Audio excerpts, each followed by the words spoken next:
welcome. Hello. To Written and Directed. I am Ben Highton. And I'm Richard Perrin. And, well, this is the pilot episode of Written and Directed, which is basically two people, one of whom watches a lot of films, that's me, and one of whom reads a lot of books, that's me, Richard. And we've taken it upon ourselves to introduce each other to a different film and a different book each week. So, to keep it sort of thematically linked, there's a very tenuous link between the two titles. Very tenuous. It probably will become more tenuous. And we've started with a very broad theme, which is it nerd or is it geek? Nerdy geek, geeky nerd. It's both, really, isn't it? Nerd.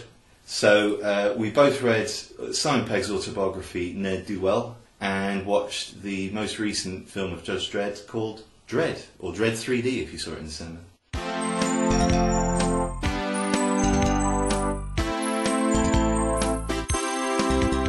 So, let's get cracking with the Simon Pegg book, Nerd Do Well.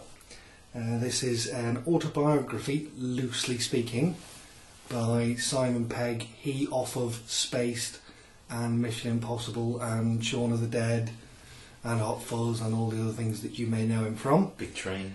It's particularly about his early years, so it's not so much about the time after he got famous. It's very specifically about the things that influenced him in a nerdy way. Interspersed amongst it is about a tenth of the book is a story that he's written about a robot butler fighting off an evil, won't give the spoiler away, an evil person who is involved in the book in another way. So Ben, why don't you tell us how you got on with the book?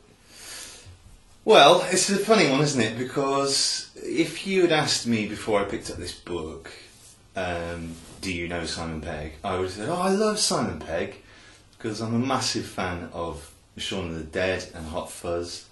I even quite like Paul. But Spaced was the first thing that really I was exposed to, and it was something that me and my mates used to watch way back in the day. Yeah, and I guess now that I've read it, I sort of feel like, yeah, I like Simon Pegg because it's very much a book of parts, and it isn't quite the sum of its parts. We'll talk about the robot butler intersections in a bit, I suppose. I do think the first 50 pages is great, and it was really easy to get into because of that. I was reading it in a bar and making a tit of myself because I was quite often laughing out loud. I was lolling. And yeah, like you said, it very much focuses on particularly his school days. Yeah. That was sort of the problem for me because I wanted to get to the meat of his career. And I would have thought that, say, by, what is it, 350 pages, not even? Yeah, not that. Yeah. By the halfway mark, we'd be in Big Train territory. And I think it was about page 220, I realised he was still only 13 years old. Yeah. Well, no, it would have been at university by then, but yes, I get the point, yeah. It just really takes a long time to sort of get to the meat of what I wanted to hear about. And I think it's not a book that you would read if you wanted any juicy gossip on celebrities or even any sort of backstage shenanigans. He does a bit of name dropping of the David Walliamses and the Chris Morrises and all that sort of stuff, and that's interesting. But that's all very much in the last section of the book. It's a really front heavy thing. Now, it's perfectly fine. It's perfectly entertaining. The highest compliment I can give it is someone who's followed his work. His voice is very much present in it. Yes. In his writing. Yeah, it's his gag style when he makes gags. Yeah, the Star Wars, the Star Trek, all of those kind of things. And, it's called Nerd Do Well. You expect all of that sort of stuff, I suppose. But I wanted more of that. And the stuff with the robot butler, I have to confess, this isn't a great start. After about 5 or 6 chapters, I've told you this, I did start skipping them. Because, funny as they were, it was a one-joke routine. Yeah. And they're only like 2 or 3 pages at the beginning of each chapter. But I just wanted to get back to whatever he was talking about. Well, the two things there. One, the robot butler stuff. It felt to me like he genuinely had come up short in his word count. He promised 150,000 words. He was 120,000 words, and he knew he wouldn't be able to pad it out anymore. And I think he is actually quite open about that, because the whole point of those sections, in a way, is that this was a contractual obligation. Yeah. Yeah, and he gets, in the first one, he gets the phone call or whatever, doesn't he, saying, have you finished the book yet?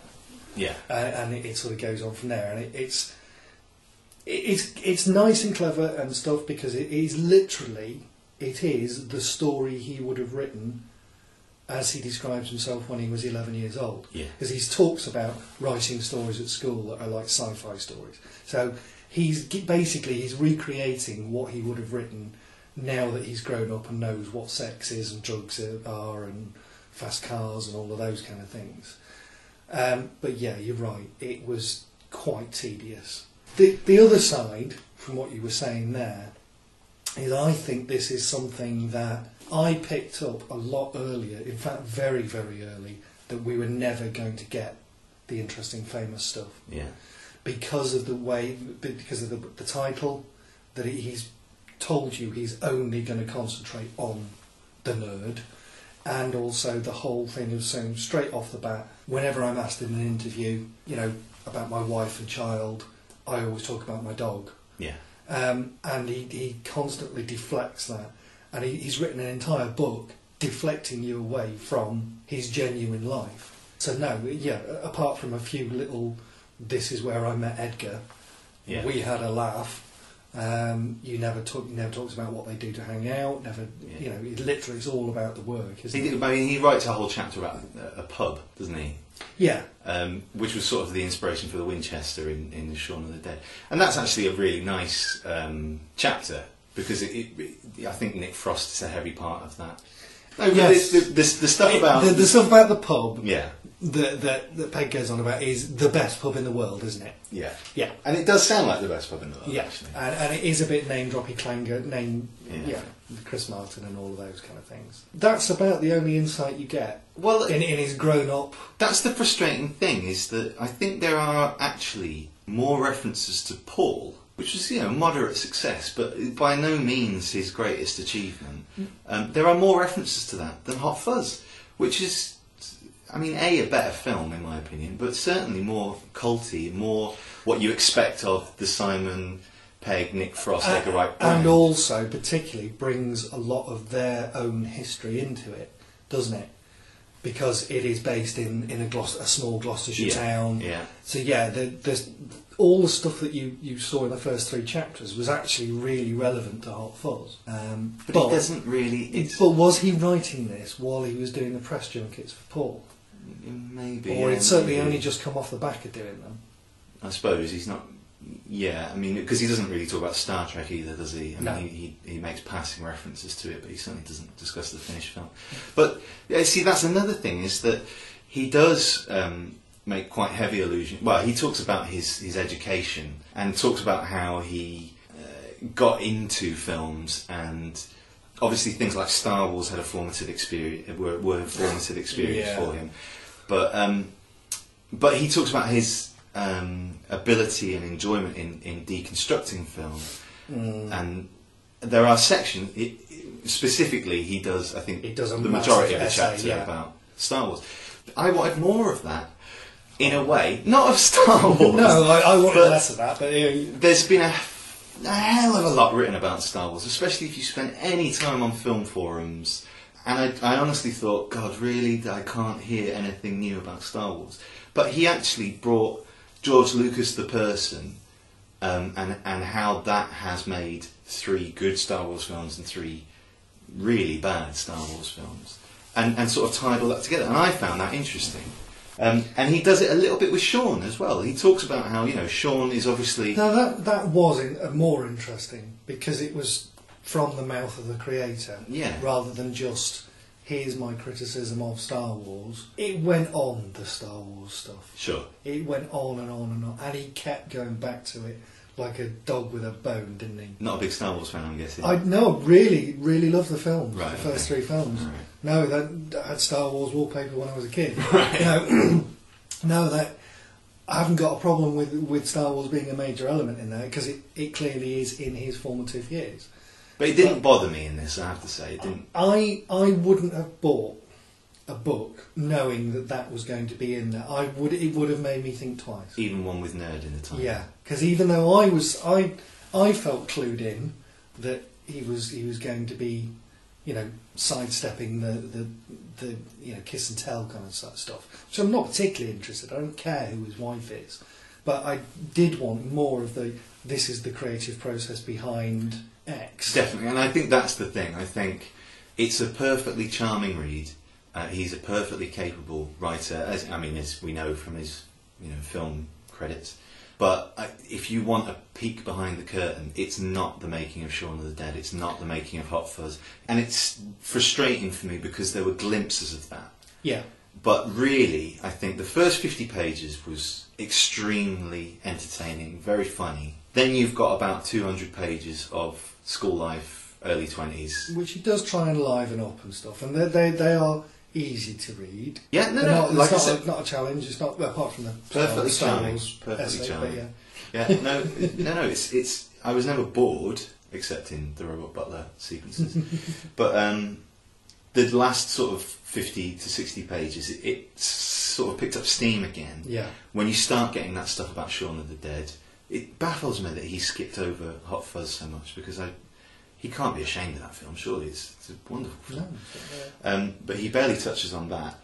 And then it literally stops. It doesn't end. There is he a doesn't point draw a conclusion. About 5 pages before the end where he just goes, that's enough of that. Now. Yeah. He pretty much says, that is quite enough of that. Yeah. I think it's like a page from the end. Yeah. So I think it was quite front-loaded in a way. And to sort of bring it back around to a nerdy, geeky analogy, it felt to me like the first entry in a comic book franchise film, almost like a Batman Begins, where you spend so much time establishing who this character is, and then only at the end you start getting a little bit of, oh, it's Batman, and then it ends. That in a sense is exactly what it is. It is origin story of Simon Pegg. Yeah, that's exactly it. But that works in film, because we know that as a way that film works, and a trope of film, and particularly with superhero stuff. Yeah. It doesn't work in books, I'm afraid. It really doesn't. It stands out like a sore thumb, because it was all origin story and there was no story. And it's a hell of a long time to make you go through the process of consuming, the artistic effort to, as you say, get to right to the end and going, all that stuff you want to know about, can't be bothered with that. Well, not can't be bothered, but don't want to go. Yeah, I don't want to, yeah. But then, cynically, is he setting himself up for being able to do another one in 5 years' time? And that's it, as he teasing the sequel. I feel like we've been very down on it, and it was a perfectly enjoyable read. I think that's because we possibly expected more out of it than it delivered. Yeah. That's the issue, isn't it? It's not a problem with the book itself. I do think it's a little uneven. Yeah, there was a lot in the middle where it was clearly a slog to write. Yeah. I mean, we've sort of skipped over that whole middle section, but the interesting bits about that for me, I've been taking out all the Star Wars stuff and the sneaking into the cinema and all that sort of stuff, was him learning about comedy timing, comedy chops. Yeah. And again, I think that's much more in the first section of the book. But when he realised that if you don't necessarily finish a joke and you let the person hearing the joke fill in the ending for you, they enjoy it that much more. Yeah, because they're part of the team. So, did you enjoy the book, and would you recommend it? Yeah, well, yes, with provisos. I totally enjoyed it. And obviously, if I ever bump into Simon Pegg, I know a bit more about him. I do think he's very upfront about the fact that he's guarding himself from revealing all of his private life. So it's very much on his terms. Yeah. So yeah, it's perfectly enjoyable. It's a very quick read, even at 300 odd pages, big print, which is good for me because I'm not a fast reader. And I think, yeah, depending on what you want to get out of it, then yes, it's a recommendation. It's not a behind-the-scenes book. No, You're not going to learn about the making of Shaun of the Dead that much. I think that's exactly it. I think if you want to read a genuine slice of a life, but one slice of somebody's life that is just to do with growing up a nerd, then it's absolutely fine and dandy and very funny for that, because I've read other autobiographies by other people who aren't particularly famous, who've done similar things, and they're not a patch on it. But I would want people to know before they went and bought it or downloaded it or did whatever they do with it, that you're not going to get the stuff that you might want. No. I would say if you were going to read it, read the first 50 pages and the last 50 pages, and then decide whether you want to read They're in the rest. middle, yeah. I suspect, though, it would be quite an entertaining audiobook. Yes, it probably would. Because he does read it himself. Recommendation, but with provisos. There you go. So, if you aren't necessarily enamoured by our recommendation, or not, or slight lack of there are a few other Simon Pegg related goodies that we might want to point you to, or possibly other autobiography related stuff. Particularly Simon Pegg on the YouTubes. And this is things like Big Train, is it? Big Train, I don't know how much of that is on there, but I didn't choose that. 6 Pairs of Pants. Which I've never heard of. Yeah, which is one of his very, very early, with some of his mates from sort of uni and stuff. And Asylum, which I would definitely recommend that you watch if you're interested in Pegg. And that was the first thing he did with Edgar Wright. With Edgar Wright, yeah. Okay. And it's amazing what Edgar Wright has done on that with no budget. The quality of the upload on YouTube is awful, sure, but it's really worth looking at. And that's a sort of a dry run for Space, presumably. Yeah, and a lot of the other stuff that came later. I don't think Spaced can ever be recommended enough. No, that's true. They did the classic British thing of stopping before it got boring, and it is still great. And you don't need to pay for it, because it's still on the 4 On Demand website for free. So you don't need to have done like Ben and I presume both have the full box set. In terms of autobiographies, if you're interested in comedians and autobiographies, I would recommend reading either of the Mark Steele autobiographies. They are extremely good books about the art of being a comedian. They do the stuff that Pegg doesn't do, which is genuinely, this is how my work is created. So whether you like Mark Steele as a comedian or not, I think they're really, really good autobiographies. I must confess, and this is symptomatic of how few books I actually read, this is actually the first bona fide autobiography I've ever read. The only other one, which I listened to rather than read, was I, Partridge, We Need to Talk About Alan, by Steve Coogan, Armando Iannucci et al. And that is... Who's Al? Shut up. That is proper funny stuff. And I cannot recommend the audiobook version of it enough. Mainly because I haven't actually read the book. But it is a comedy even in reading character. it, I haven't read it, but even reading it, you know Partridge's voice, I'm sure it reads. Yeah, absolutely. But no, there are pant-wettingly funny sections in that. Excellent. Okay.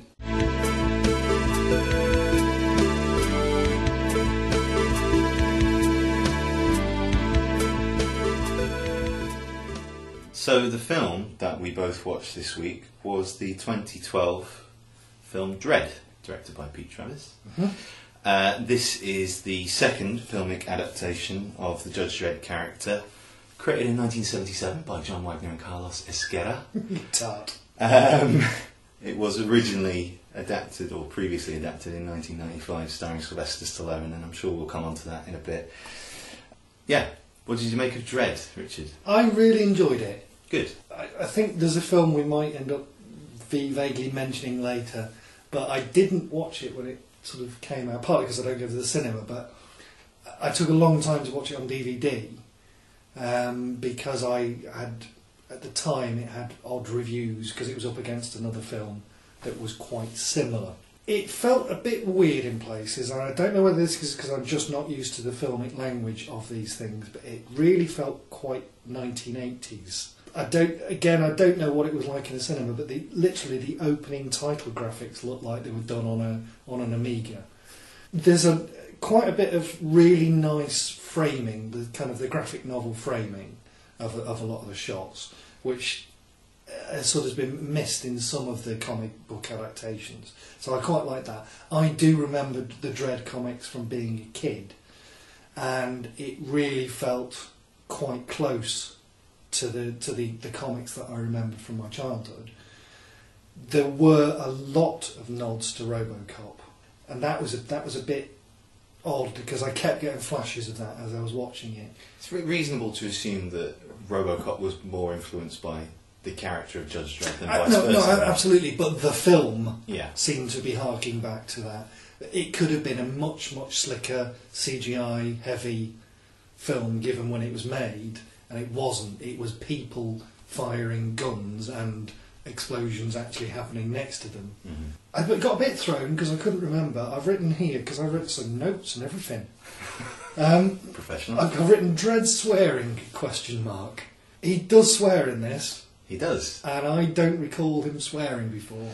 Well, no, and I think it's interesting what they left in from the comics and what they left out, because one of the things about Judge Dredd, I think it's fair to say, because it started out in 2000 AD, the comic, and then it went into the Judge Dredd magazine, which is when I started reading it in the 90s. They created their own sort of Clockwork Orange-esque language, so instead of saying the F word, they would say grok. Yeah. And things like that. And I think if they'd gone with that in the most recent film, it would have turned people Would off. that have brought more attention to itself than actually having him swearing? Because given the level of violence, you were never going to make this a PG 12A or whatever it was. What certificate was it? This was an 18. 18, yeah. So you were never going to have to worry about the swearing. So yeah, it probably would have attracted. And I think it would have felt a bit too much like Mad Max Beyond Thunderdome. That would have felt out of place in the world that they've created in this film. No, that's fair enough. Some other things I've written down here. The motorbikes looked absolutely awful. Really, it did look as if it was somebody on a bad day had done that. Well, first of all, they're not motorbikes, Richard. They are lawmasters, okay? And they are as much a character as Judge Dredd themselves. They're an automated sidekick in a way, or a partner. And in the books, they fly. And in the Judge Dredd Stallone movie, they fly. And trust me, when they fly in that film, they look much more awful. Well, yeah. Couple of plot points. I'd have killed the girl earlier. Killed which girl? The sidekick. The sidekick.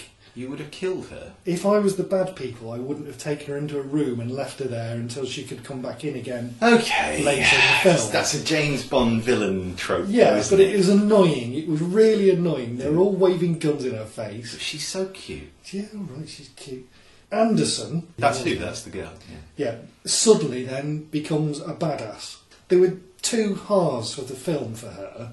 There was the creepy psychic first half, then the bit where she should have been killed, and then she just becomes this Let's ass kicking. just go back a step and sort of fill in the narrative here, because the narrative arc of the film is her story, isn't it? It's her first day on the job. Yeah. And he is assessing whether she's got what it takes to become a judge, because she just failed the pass rate to become a judge. She's only being allowed to do this because she's got extra things that she brings to it. She's a mutant who has psychic abilities, yeah. And that's not as cheesily treated in the film as that sounds. No, it's done very sensitively.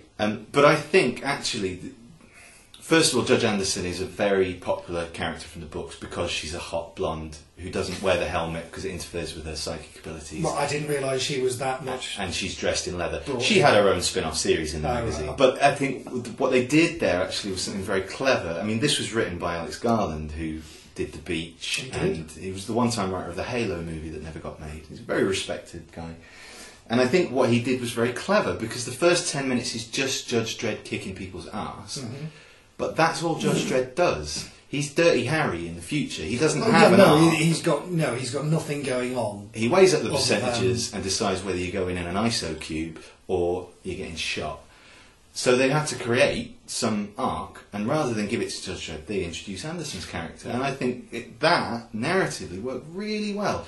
And it's a testament to why I think this film was poorly treated at the box office, but why it's a step above your average violent action film. It's just that little bit smarter. They put a lot of effort into leaving out the right things, like Grok You and Bunks Your Unk and all that. And leaving in... Bunks your what? Bunks Your Unk. It's like Bob's Your Uncle. Oh, right. Okay. That really would have made me, cringe, exactly. Stop it and go and have a cigarette. It was smart. It was smart to leave that out. But I think bringing Anderson's character in the way they did was also really smart. And I hear what you're saying, but that's the nature of an arc, isn't it? And, she does shoot someone point blank in the head in the first half of the film. Yeah, but she has to be pushed to do it. Yeah. But see, it's another thing that I really liked is that they introduced these weird little moral quandaries because... Yeah, but then later she doesn't. Later she suddenly drops all the moral quandaries. Is that because she's becoming a judge? Yes. Is that the reason in this arc of which you speak, that once she's got through that bit where she should have died, she suddenly realises that she is actually a judge? It's what's necessary to become a judge, because the whole point about them is you don't have a jury of your peers. The judge is literally judge, jury, executioner, and they don't have capacity to put people in prison. So if you've committed a bad enough crime, you're dead on the spot. So yeah, it's necessary. It's also really cool. And this is a really violent film. Yeah, but you're talking really cool. The drugs section, because the storyline part of this is there is a drug involved, and they're trying to get to the bottom of who's supplying it, and there are a few bits where you see the effect of this from the character's point of view, and sometimes just you see the character who's on this substance. They are gloriously CGI heavy and filmed.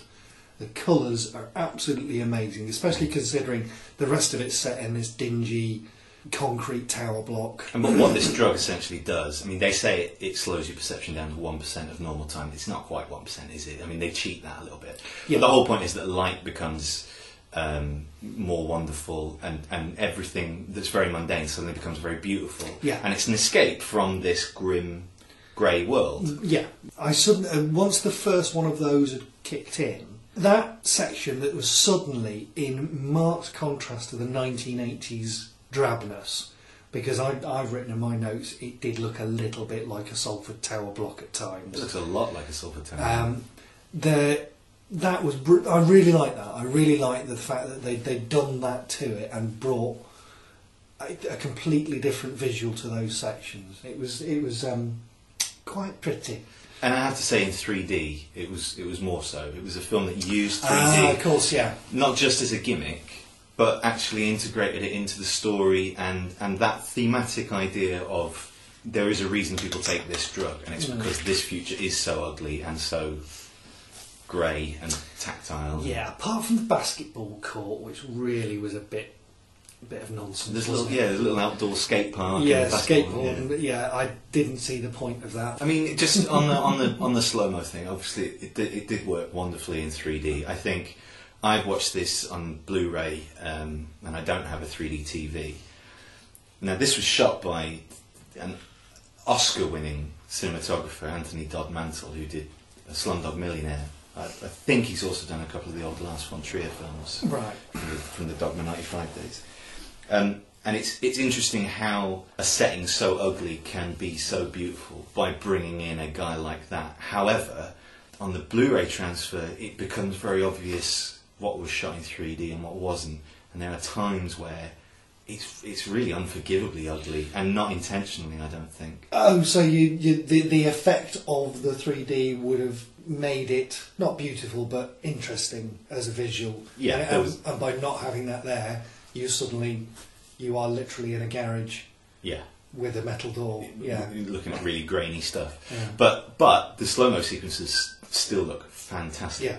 Now, you mentioned the violence. Yes. There is some wonderful slow motion violence. Yes. One of my favourite bits was a bullet piercing through a guy's cheek and a fountain of blood pouring out towards the screen. The blood almost looks like it's tactile at times, and I don't mean that in a it's tomato ketchup way. It's because of the way that the slow mo filming's done it.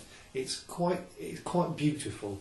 You know, online you see the slow mo popping of a water balloon and things that you can get where somebody fires an arrow or a BB gun into a water balloon. Yeah. It's that kind of amazingness. Yeah, but with cheek flesh. Yeah.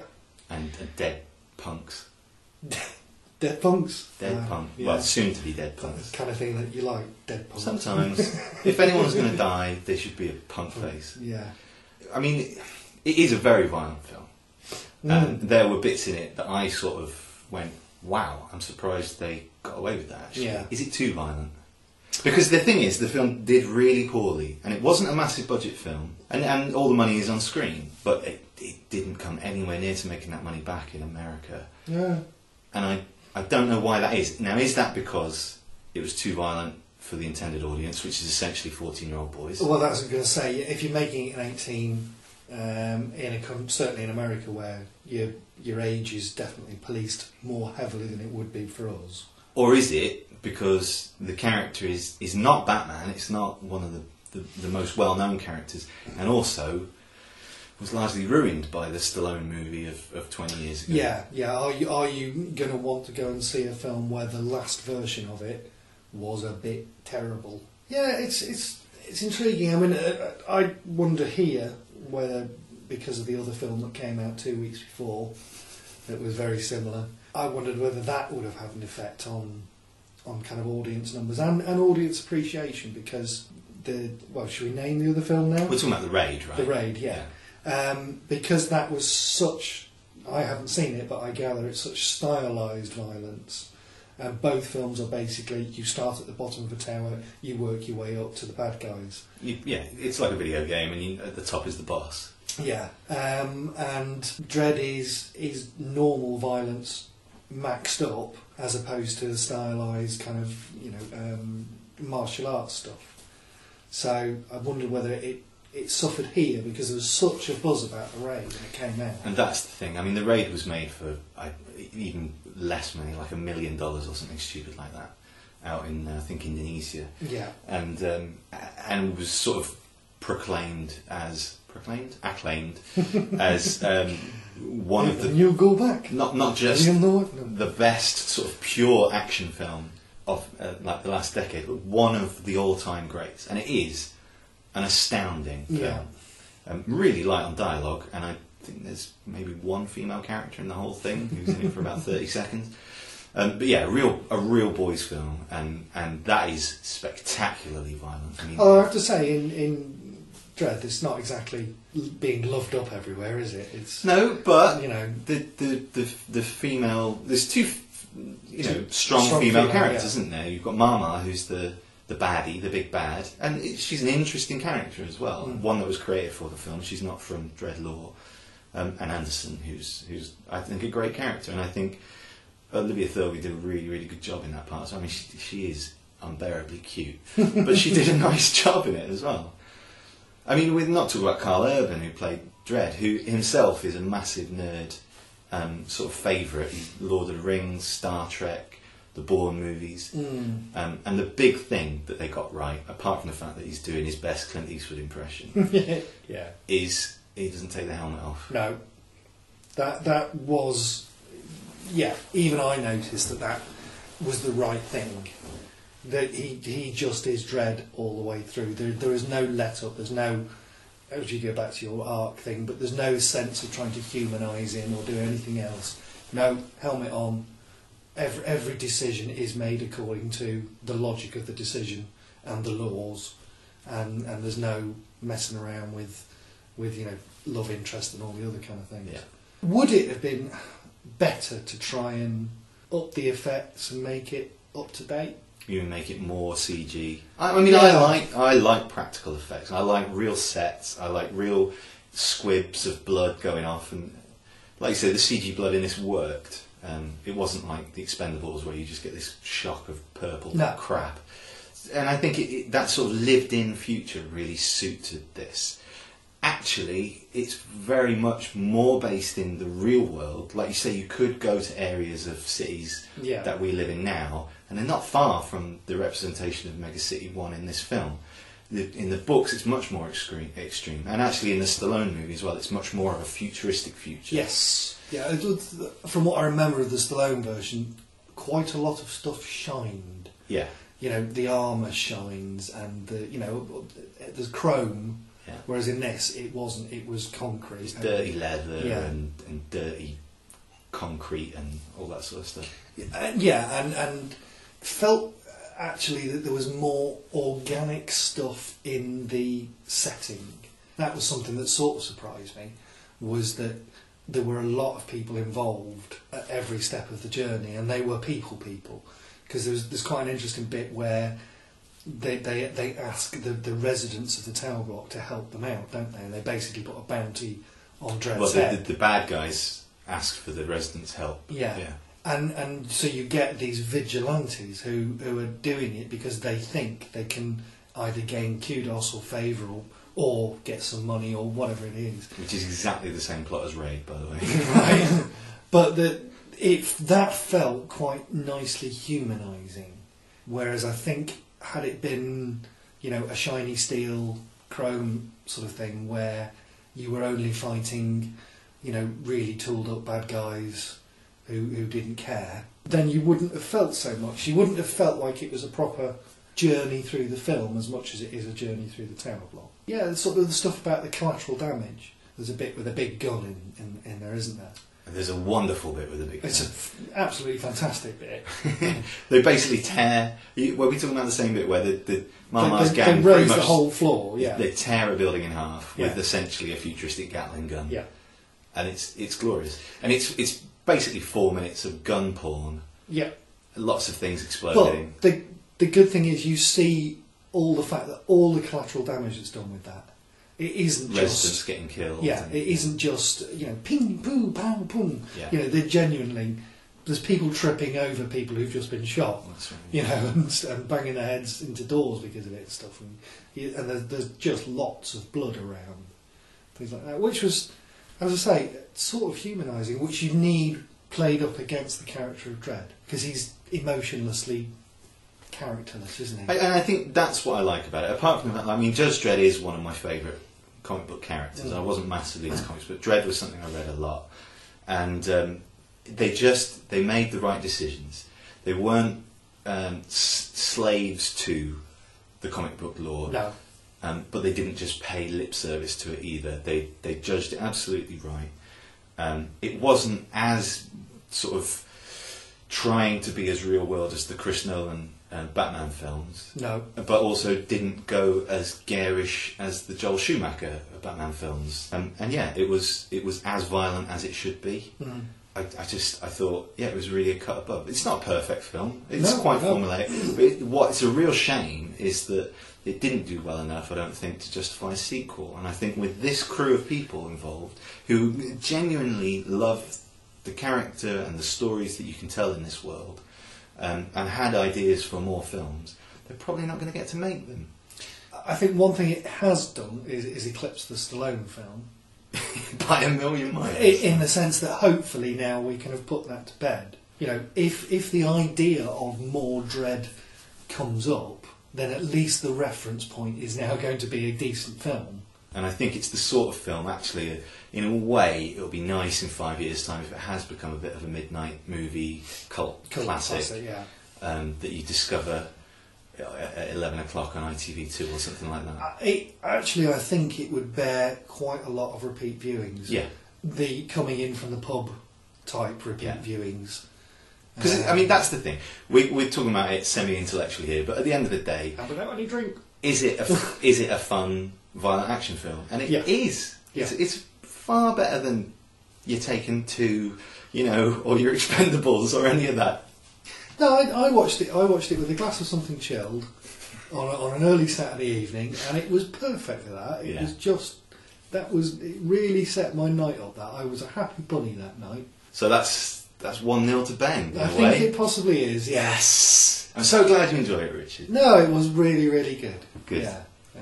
I think I would, if I passed it in a bargain bin in Tesco's, I think I would shell out the £3 or £4 to have it.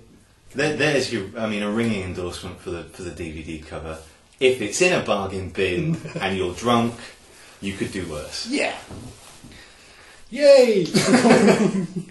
So, do you have anything to recommend off the back of this film? Well, I think we've talked about The Raid, and certainly if you haven't seen The Raid and you see Dread and you think, well, I quite like that, watch The Raid. It is absolutely fantastic. Fans of martial arts films owe it to themselves to see it. Again, it's so much more basic even than Dread. It's literally some cops go into a building where there's lots of bad people try and kill the cops, and they run out of bullets, so they take to killing each other with doors and blowing up fridges and all sorts. It's absolutely phantasmagorical, if that's a word. I'm having it. Close, yeah. If it's not, it's we've talked about the much maligned Sylvester Stallone version, and it is not a good film by any stretch of the imagination. However, putting aside the fact that it's a Judge Dredd film, it is very, very nicely designed in places. And there are things in that film that, assuming we never get another Judge Dredd film, there are things alluded to in that film, like walking the cursed earth, the long walk, out of the city into the desert, the ABC Warriors and Mean Machine. These are things that will only mean anything to someone who's actually read Judge Dredd. But the theme is Geek this week. Yeah, it's absolutely fine. So, yeah. Hollering at my nerds. Excuse me. I think that's outlawed in some of the states, isn't it? Yeah. What I said or what I said. I accuse you of hollering up your nerds. Yeah. But no, again, the practical effects in that film, like there are massive giant robots in that film that look absolutely brilliant. Giant robots. I'm telling you, pre-Transformers robots. So is it a good compare and contrast anyway? It's worth a watch. It's not a good film, but it is worth a watch. And is that available on like Love Film and Netflix and stuff like that? Probably. If I had done research, Richard, I could tell you that. Do you know what I actually think? Although we probably shouldn't endorse this, I think it is available on YouTube.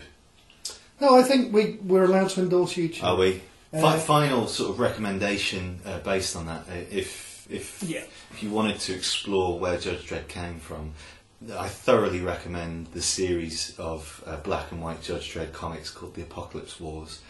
I can't remember which volume it is. I think it's the 4th volume of the complete Judge Dredd files. They have compiled all of the Apocalypse Wars issues together.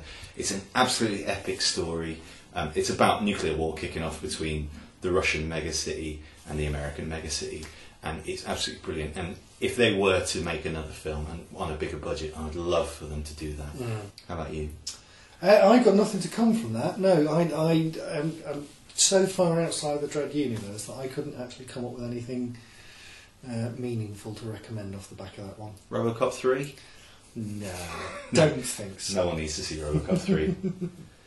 So I think we've decided that possibly of the two things that we've been through today, that Dredd was the more enjoyable. But having said that, if you are genuinely interested in Simon Pegg, it's not a bad book. Now, next time. Yes, we have a theme. We have a theme, and I can't remember exactly what the theme is. Well, I would say wilderness, yeah. Wilderness is the theme. I'm not necessarily going to say what... Are we going to say what we're going to do? Yeah, I think so. Okay. Why not? From my point then, I'm bringing to the party Heart of Darkness by Joseph Conrad. Which was, of course, adapted loosely into Apocalypse Now. So the film that we'll be watching... He has to talk about it. Go! The film that we'll be watching is not Apocalypse Now. It's Werner Herzog's documentary Grizzly Man. Can you say that slowly so that the listener can hear it? Werner Herzog's Grizzly Man. Thank you all. And this is available on the YouTube. Oh, is it? Yes. I thought it was on the Love Film as well. Quite possibly, but it's certainly available to watch for free. So if you do want to watch this, dear listener, in advance of listening to next time, then please do. Now, if you want to get in touch with us... Comments or suggestions even, I could say. Initially, I think we're going to be restricting ourselves to Twitter. The Twitter. Indeed, the Twitters. And our Twitter handle is at written directed. So we couldn't fit the and in because it's too long. So it's at written directed, and you will find us there. We'll be available for comments, slagging us off, laughing at our haircuts. And because I'm down with the kids, I'm going to say that at written directed is part of Team Follow Back. What? If you follow us, we'll follow you back. Oh, is it? Yeah, why not? Okay. So, to the 3 or 4 people out there, thanks for listening. Thank you, and goodbye. Right.